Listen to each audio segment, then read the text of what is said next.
Narration. What is narration?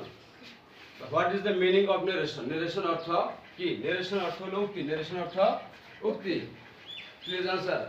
What is the meaning of narration? উক্তি। Narration অর্থ কি? উক্তি। উক্তি। সবাই একসাথে উত্তর দেবে। Narration অর্থ কি? উক্তি।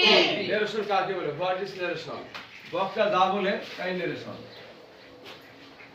বক্তা যা বলে তাই narration. Narration কাকে বলে? বক্তা যা বলে তাই narration। Very good. Mursal, you stand up. What is narration? বক্তা যা বলে তাই narration। Very good. Sit down. Narration means quotation of a speech of a speaker. Narration অর্থ হলো কোন বক্তার বক্তব্য। Narration অর্থ কোন বক্তার বক্তব্য। Narration কাকে বলে? বক্তা যা বলে তাই narration. আমরা এটা ইংলিশে বলি যে the English কি হবে? The speaker says. The speaker Note down. Note down. The speaker says. The speaker says about something. The speaker says about something is called narration.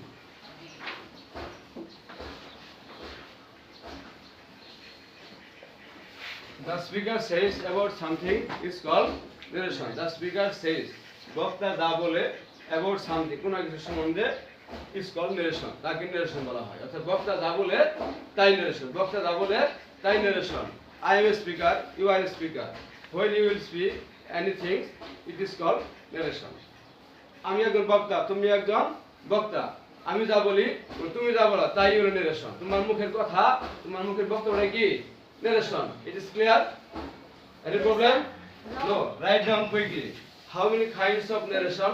Narration is mainly two kinds. Narration is mainly two kinds. Narration প্রধানত দুই প্রকার। Narration is mainly two kinds. Narration is mainly two kinds. Narration is mainly two kinds. Such as narration is mainly two kinds, such as direct narration.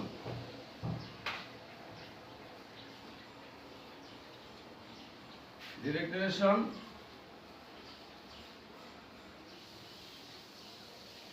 indirect narration. Write down, please. How many kinds of narration?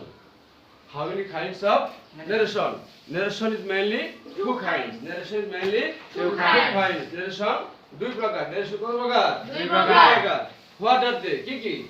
Number 1, direct narration, not direct, direct. Direct narration and indirect narration. Direct narration means প্রত্যক্ষ উক্তি আর indirect means পরোক্ষ উক্তি. What is direct narration? যখন কোন বক্তার বক্তব্য হুবহু নিজের ভাষায় প্রকাশ করা হয় তখন সেটা হলো কি? Direct narration. যেমন আমি কথা বলতেছি, আমি কি বলতেছি? যে আমি কথা বলতেছি তোমাদের সামনে, এটা হলো ডিরেক্ট নারেশন। আমার কথাটা যখন তুমি বলবে, আমার কথাটা যখন তুমি বলবে সেটা হলো কি? Indirect narration. যেমন বলতে পারো যে স্যার আমাদের আজকে নারেশন শিখালো, স্যার আমাদের কি করলো? নারেশন শিখালো। কথাটা কি কাজটা আমি করছি, কথা বলতেছে কে? তুমি, এটা হলো ইনডিরেক্ট। আর যখন আমি নিজে তোমাদের পড়াচ্ছি এটা কি? সরাসরি ডিরেক্ট। বুঝতে পেরেছো ডিরেক্ট নারেশনটা কি? ডিরেক্ট নারেশন হলো কোন বক্তার বক্তব্য হুবহু যখন নিজের ভাষা ওই ভাষায় প্রকাশ করা হয় সেটা হলো ডিরেক্ট নারেশন। আর ইনডিরেক্ট নারেশন হলো কোন বক্তার বক্তব্য হুবহু নিজের ভাষায় প্রকাশ না করে অন্যের ভাষায় বা বিকৃতভাবে প্রকাশ করা হয় সেটা হলো কি? Indirect narration. তাহলে আমরা শিখলাম যে নারেশন কি? শুন, stand up. What is the meaning of narration? উক্তি। Thank you. What is the definition of narration? What is narration? বক্তা যা বলে তাই narration. Very good. In English, what is narration? The speaker says about something is called narration. Very good. Sit down. Thanks. And some stand up. How many kinds of narration? Narration দুই প্রকার। Narration is mainly two kinds. Narration is mainly two kinds. What are they? Kiki? Direct narration, Direct narration and indirect. indirect narration. Thank you. Have you write down? Yes, লিখে sir. লিখেছো তোমরা? Yes, sir. Yes, Yes, sir. আচ্ছা, তাহলে আমরা এখন শিখবো আমরা নারেশনের এখানে রিপোর্টিং বার থাকে, কি থাকে? রিপোর্টিং বার থাকে, রিপোর্টেড স্পিচ থাকে। আমরা সেগুলো নিয়ে শিখব যে what is reporting bar, what is reported speech. Reporting বার কি? What is reporting, what is reporting bar, what is reporting bar, what is reported, what is reported speech, what is reported speech, what is reporting bar, what is reported speech. Reporting bar ki, reported speech ki. If you once to the oils in the examination in narration, you must know about the reporting bar and reported speech. যদি তুমি narration ভালো করতে চাও তাহলে তোমাকে চিনতে হবে reporting বার এবং চিনতে হবে রিপোর্টেড স্পিচ। রিপোর্টেড স্পিচ কি, রিপোর্টিং বার কি, এটা তোমাকে চিনতে হবে। Otherwise you can do wells in the examination, otherwise তুমি পরীক্ষায় ভালো করতে পারবে না। তাহলে আমরা এখন শিখব আমরা রিপোর্টিং বার কোনটা, রিপোর্টেড স্পিচ কোনটা। চলো আমরা উদাহরণের মাধ্যমে রিপোর্টিং বার এবং রিপোর্টেড স্পিচ চিনি। যেমন দেখো, he said to me, he said to me, সে আমাকে বলল, I am ill now. He said to me, I am ill now. সে আমাকে বলল যে আজ আমি অসুস্থ। নাও, নাও মানে কি? এখন, এখন আমি অসুস্থ, এখন আমি অসুস্থ। Look at the sentence. Said to, said, it is reporting verb. It is called reporting verb. It is called reporting verb. Said, it is called reporting verb. And me, it is the object of reporting verb. Object of reporting verb. And inverted comma, inverted comma যারা আটকানো বাক্যটি এটাকে report speech বলা হয়। Please look at the sentence. Inverted comma দ্বারা আবদ্ধ বাক্যকে reported speech বলা হয়। মনে থাকবে, অর্থাৎ এই সেট হলো কি রিপোর্টিং ভার্ব, মিট হলো রিপোর্টিং ভার্বের অবজেক্ট, মিটে কি রিপোর্টিং ভার্বের অবজেক্ট। এই যে ইনভার্টেড কমা দেখা যাচ্ছে, ইনভার্টেড কমা দ্বারা আটকানো বাক্যটাকে বলা হয় reported speech. Sir please repeat reporting verb. আচ্ছা, thank you. Reporting verb after speaker, after speaker in the middle of sentence, reporting verb always stay. সাবজেক্টের পরে এবং অবজেক্টের আগে মাঝখানে যে অংশটা থাকে সেটি হলো রিপোর্টিং ভার্ব। ক্লিয়ার? সাবজেক্টের পর অবজেক্টের আগে মাঝখানে যে অংশটা সেটাই হলো রিপোর্টিং ভার্ব। আর ইনভার্টেড কমা দিয়ে যে আটকানো বাক্যটা সেটা হলো রিপোর্টেড স্পিচ। আশা করি সবাই বুঝতে পেরেছো? Yes sir. Any problem? No sir. Thank you. তাহলে আমরা শিখলাম reporting verb, reported speech, reporting ভার্বের object. No problem? No sir. Thank you. এখন আমরা শিখব যে রিপোর্টিং ভার্ব এবং রিপোর্টেড স্পিচ এগুলো থেকে আমরা দেখি কিভাবে আমরা ইনডিরেক্ট করব, ডিরেক্টলি কিভাবে আমরা ইনডিরেক্ট করব। তার আগে আমাদেরকে জানতে হবে তোমার 12টা টেন্সের স্ট্রাকচার এবং সংজ্ঞা। 12টা টেন্সের স্ট্রাকচার সংজ্ঞা জানতে পারলে আমরা নারেশন, ট্রান্সলেশন গুলো আমরা করতে পারবো। Otherwise it is impossible, otherwise এটি আমাদের করা সম্ভব নয়। দেখো, এই নাম্বার লেখা ডিরেক্ট নারেশন, এটা হলো direct narration. Write down with me, write down with me. এটা ডিরেক্ট নারেশন, এটা হলো ইনডিরেক্ট নারেশন।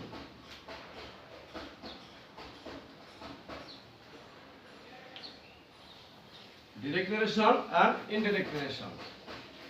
ডিরেক্ট নারেশনের রিপোর্টেড স্পিচ, ডিরেক্ট নারেশনের reported speech, reported speech.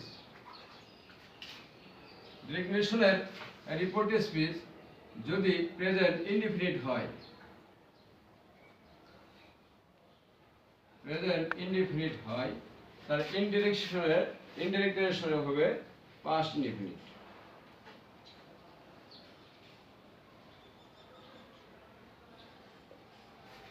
Look at the sentence. Direct national reported speech. আমরা জানি যে রিপোর্টেড স্পিচ কোনটা? Inverted comma দ্বারা বাক্যে কি থাকে? আটকানো থাকে। ইনভার্টেড কমা দ্বারা বাক্যে কি থাকে? আটকানো থাকে। রিপোর্টেড স্পিচ হলো যে ইম্পার্টেন্ট কোন বাক্যটি আটকানো থাকবে, আবদ্ধ থাকবে। ওই রিপোর্টেড স্পিচটা যদি হয় প্রেজেন্ট ইনডিফিনিট টেন্স, ডিরেক্টনেশনের রিপোর্টেড স্পিচ, ডিরেক্টনেশনের রিপোর্টেড স্পিচ যদি হয় প্রেজেন্ট ইনডিফিনিট, তাহলে ইনডিরেক্টনেশনে কি হয়ে যাবে? Past indefinite. এখন আমাদের প্রেজেন্ট ইনডিফিনিট টেন্সের স্ট্রাকচার জানতে হবে। প্রেজেন্ট ইনডিফিনিট টেন্সের স্ট্রাকচার সাথে নিচে লিখে দিলাম। প্রথম হলো সাবজেক্ট, তারপরে ভার্ব 1 সাথে এস বা ইএস প্লাস অবজেক্ট। এখন পাস্ট স্ট্রাকচার কি? Subject verb 2 plus object. Present indefinite tense কাকে বলে? যে কাজ বর্তমানে ঘটে, চিরন্তন সত্য, নিকট ভবিষ্যতে। কোন বক্তার উদ্ধৃতি অভ্যাসে প্রেজেন্ট ইনডিফিনিট টেন্স তাহাকে বলে। রূপান্তরে তুমি আমি বেশি লোক বাদে মূল ক্রিয়ার সাথে এস বা ইএস যোগ করতে হবে। পাস্ট ইনডিফিনিট টেন্স কাকে বলে? তুমি যখন এসেছিলে, কোথায় ছিলাম আমি, এমন থাকলে পাস্ট ইনডিফিনিট টেন্স হবে জানি। মূল ভার্বের পাস্ট পার্টিসিপল হয় যদি দেখি ক্রিয়ার শেষে ছিল, ছিলাম রয়। এইরকম থাকলে পাস্ট ইনডিফিনিট টেন্স হবে। দেখো এদিকে প্রেজেন্ট ইনডিফিনিট টেন্স স্ট্রাকচার আছে subject verb 1 S by S object. S by S কখন হবে? একটা আমরা উদাহরণ দিচ্ছি, উদাহরণ দিয়ে আমরা এখন নির্দেশনটা আমরা করে ফেলছি। যেমন teacher said, T A C S E R, teacher said. শিক্ষক, টিচার সেড টু মি, শিক্ষক আমাকে বলল, শিক্ষক আমাকে বলল।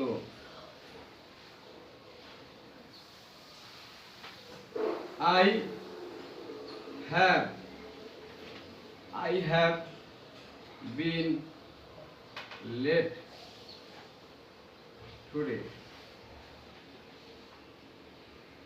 শিক্ষক আমাকে বলল যে আজ আমার দেরি হয়েছে। শিক্ষক আমাকে বলল আজ আমার দেরি হয়েছে। I have been late today, আজ আমার দেরি হয়েছে। প্লিজ অথবা আমরা এখানে আরেকটু সুন্দর করে লিখি যে টিচার সেড টু মি, শিক্ষক আমাকে বলল যে I am busy today. I am busy today. আজ আমি ব্যস্ত, আজ আমি ব্যস্ত। I am busy today, আজ আমি ব্যস্ত। তো এই যে দিক তাকাও, এই বাক্যের এই রিপোর্ট স্পিচ কোন টেন্সে? Present indefinite tense, present indefinite tense, present indefinite tense. কিন্তু এখানে লেখা আছে subject verb 1 S by S plus হবে, এখানে ভার্ব এস বাই এস নেই, কিন্তু এটা প্রেজেন্ট ইনডিফিনিট টেন্স। আমরা আরেকটা উদাহরণ লিখি যে হি সেড টু মি, সে আমাকে বলল, হি সেড টু মি, সে আমাকে বলল I eat rice, I eat rice now, আমি এখন ভাত খাই। এটা হলো প্রেজেন্ট ইনডিফিনিট টেন্স উদাহরণ। যদি খেয়াল করো, দেখো এই যে দেখো প্রথম ছিল সাবজেক্ট আই, সাবজেক্ট আই, উত্তর দিবা subject K I, subject K I, verb কোনটা? ইট, ভার্ব কোনটা? ইট, অবজেক্ট কোনটা? রাইস। নাউটা হলো এখানে অ্যাডভার্ব, নাউটা কি? অ্যাডভার্ব, অ্যাডভার্ব অফ টাইম, নাউটা কি? Adverb of time, adverb of time. তাহলে একটা হলো প্রেজেন্ট ইনডিফিনিট টেন্স, এটাকে আমরা করব কি? ইনডিরেক্ট করব। ইনডিরেক্ট করে কি হয়ে যাবে? পাস্ট ইনডিফিনিট হয়ে যাবে। এই চিহ্নটা কি হবে? বাক্য করে কি হয়ে যাবে? পাস্ট ইনডিফিনিট হয়ে যাবে। তাহলে এখানে আইট, আইট দ্বারা কি হবে? কথা কে বললো? হি। তাহলে আইটের সাথে কি হয়ে যাবে? হি হয়ে যাবে। তো কথাটা তো হি বলতে সে আমাকে, কাজটা তো আমি করতেছি না, কাজটা সেই করতেছে। তাহলে এখানে সেড টু জায়গায় দিব টোল, সেড টু কি দিব আমরা? টোল। He told me. আর এই যে ইনভার্টেড কমা আছে, ইনভার্টেড কমা দিয়ে মাইনাস হয়ে যাবে, মাইনাস হয়ে যে দ্যাট হবে, দ্যাট। তারপরে এই যে আইটা যে হিটাকে অনুসরণ করবে, সাবজেক্টে কে? হি হবে। তাহলে হিটা সুরা হাতের হবে, হি টোল্ড মি দ্যাট হি। এখানে ছিল ভার্বের প্রেজেন্ট টেন্স, এখানে হবে কি? পাস্ট টেন্স হবে, এট হবে। হি এট রাইস, হি এট রাইস। নাও থাকলে দেন হবে। তাহলে কি হলো? হি টোল্ড মি দ্যাট, সে আমাকে বললো যে he ate rice then. He told me that he ate rice then, সে আমাকে বললো যে সে তারপর কি ভাত খেয়ে ছিল। এখন এই যে বাক্যটা আমরা লিখছি যে টিচার সেড টু মি, শিক্ষক আমাকে বললো আই এম বিজি টুডে, আজ আমি ব্যস্ত। তাহলে এখানে কি হবে? সেডটা কি হবে? সেডটা কি হবে?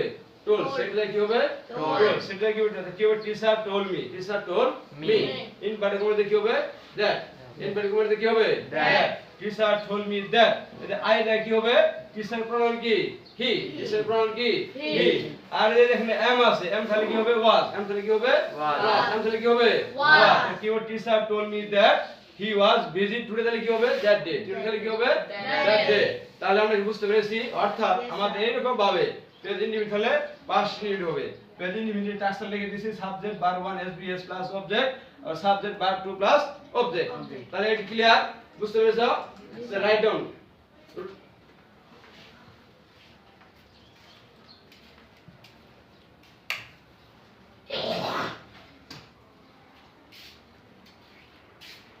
No problem.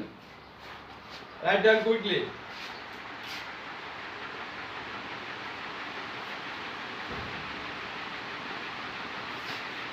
এখন আমরা 2 নম্বর নিয়ম শিখব। 2 নম্বর নিয়মে কি শিখব? ডিরেক্ট রিলেশনে যদি প্রেজেন্ট কন্টিনিউয়াস থাকে, ডিরেক্ট রিলেশনে যদি থাকে প্রেজেন্ট কন্টিনিউয়াস, প্রেজেন্ট কন্টিনিউয়াস থাকে, ইনডিরেক্ট রিলেশন হবে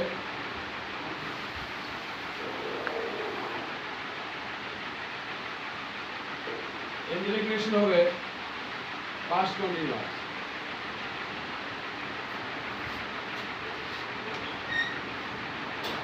Look at the sentence.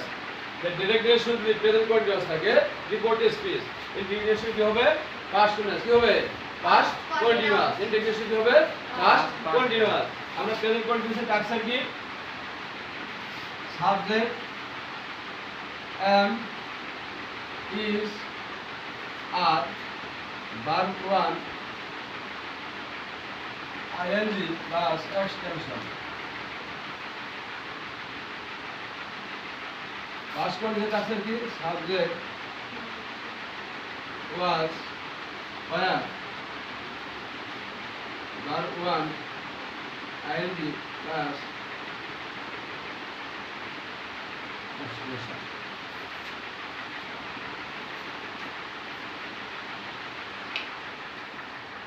Look at the sentence and write them quickly.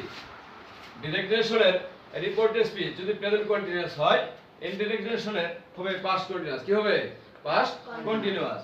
এখন আমরা জানি যে প্রেজেন্ট কন্টিনিউয়াস কাকে বলে। ক্রিয়ার শেষে তেসি যদি লেখা থাকে প্রেজেন্ট কন্টিনিউয়াস টেন্স জানবে তুমি তাকে। এম থাকলে আই বসে, আর হয় তুমি থাকলে আরো বহুজনে, ইজ একজনে, মূল ভার্বের সাথে আইএনজি যোগ করতে হয়, লেখাপড়া করিলে জানিবে নিশ্চয়। এখন হলো পাস্ট কন্টিনিউয়াস টেন্স কাকে বলে। আমরা জানি তুমি যখন আসতেছিলে যাইতেছিলাম আমি, এমন থাকলে পাস্ট কন্টিনিউয়াস টেন্স হয় জানি, মূল ভার্বের সাথে আইএনজি যোগ করতে হয়, লেখাপড়া করিলে হবে তোমার জয়। এখন আমরা টাক্সার লিখছি কি? Subject am, is, are, verb 1 ING plus extension. এখানে লিখছি সাবজেক্ট ওয়াজ, আর, verb 1 plus ING plus extension. এই যে টাক্সারটা নোট ডাউন করো তাদের কুইকলি। এখন আমরা একটা বাক্য লিখব, যে বাক্য দিয়ে আমরা রিলেশন করা শিখব। সেটা হবে আমাদের পাস্ট কন্টিনিউয়াস টেন্সের রিলেশন। প্রেজেন্ট কন্টিনিউয়াস থাকলে আমরা পাস্ট কন্টিনিউয়াস করব। যেমন দেখো, he said to me, he said to me, সে আমাকে বলল, I am going to Dhaka, Dhaka, আমি ঢাকা যাইতেছি। He said to me, সে আমাকে বলল, I am going to Dhaka. Sami, look at the sentence. He said to me, I am going to Dhaka. I am going to Dhaka. It is present continuous tense example. It is example of present continuous tense. আমি ঢাকা যাচ্ছি। কেন? এই যে subject আছে I, তারপরে subject I, তারপরে verb হলো I am, তারপরে মূল ভার্বের সাথে ing, যে ভার্বের সাথে ing প্লাস এক্সটেনশন অতিরিক্ত অংশ। তাহলে he said to me, সে আমাকে বলল, I am going to Dhaka, আমি ঢাকা যাইতেছি। এটাকে আমরা নিরেশন করব। এখন নিরেশন করতে হলে আমরা জানি যে সেড টু তাহলে কি হয়? সেড টু তাহলে টোল হয়। সেড টু তাহলে কি হয়? টোল হয়। সবাই বলবে। তাহলে হি সেড টু কি দিলাম? টোল। হি টোল, তারপরে কি হলো? Me. He told in particular মোডে কি হবে? দ্যাট। এই তো তারপরে এখন আইটা কাকে অনুসরণ করবে? হি টাকে। তাহলে হিটা ছোট হাতের হবে হি। তারপরে এখানে কি হলো? আম। এম তাহলে কি হবে? এখানে ওয়াজ হবে। এম তাহলে কি হবে? ওয়াজ হবে। He was. আর গোয়িং, এই তো এই যে ভার্বের সাথে কি? আইএনজি। এখানে ভার্বের সাথে কি? এই ভার্বের সাথে কি? আইএনজি মিল আছে না? প্রেজেন্ট কন্টিনিউয়াস পাস্ট মিল আছে। তাহলে এখানে হবে মূল ভার্বের সাথে গোয়িং হবে। He was going to Dhaka. Is it clear? Yes, sir. sir. Any problem? No, sir. তাহলে আমরা কি শিখলাম? যে প্রেজেন্ট কন্টিনিউয়াস টেন্স তাহলে কি হবে? ফার্স্ট কন্টিনিউয়াস টেন্স হবে। আমরা স্ট্রাকচারটাও শিখে ফেলেছি। স্ট্রাকচার লিখি, স্ট্রাকচারটা কি যে প্রথমে সাবজেক্ট, তারপর কি এম ইজ আর, তার মূল ভার্বের সাথে আইএনজি প্লাস এক্সটেনশন। আর ফার্স্ট কন্টিনিউয়াস স্ট্রাকচার কি subject was were verb one ING plus extension. তাহলে দেখো হি সেড টু মি, সে আমাকে বললো I am going to Dhaka, আমি ঢাকা যাইতেছি। এটাকে আমরা যখন নির্দেশ করব সেড টু পরে আমরা কি দেব টোল দেব। সেড টু কি দেব টোল দেব। হি টোল্ড মি এর অবজেক্ট রিপোর্টিং ভার্ব অবজেক্ট রাস্তাই হবে। আর এখানে আইটা কি হয়ে যাবে হি হয়ে যাবে। কেন কে যাইতেছে ঢাকায়, সে যাইতেছে। আমাকে বলতে সে যাইতেছে, কাজ তো সেই করতেছে। তাহলে এখানে আইটা চেঞ্জ হয়ে কি যাবে হি হয়ে যাবে, হি হয়ে যাবে। তারপরে এখানে আম ছিল ওয়াজ হবে। কেন পাস্ট কন্টিনিউয়াস স্ট্রাকচার কি সাবজেক্ট ওয়াজ হিয়ার পরে তো ওয়ার হবে না, হিয়ার পরে ওয়ার হবে, হিয়ার পরে কি হবে ওয়াজ হবে। He was going to Dhaka. Clear? Yes, sir.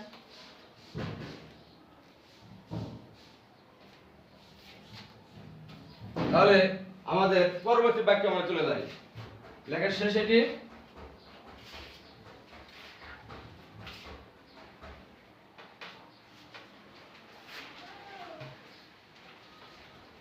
আমরা এখন 3 নাম্বার নিয়মে চলে যাব।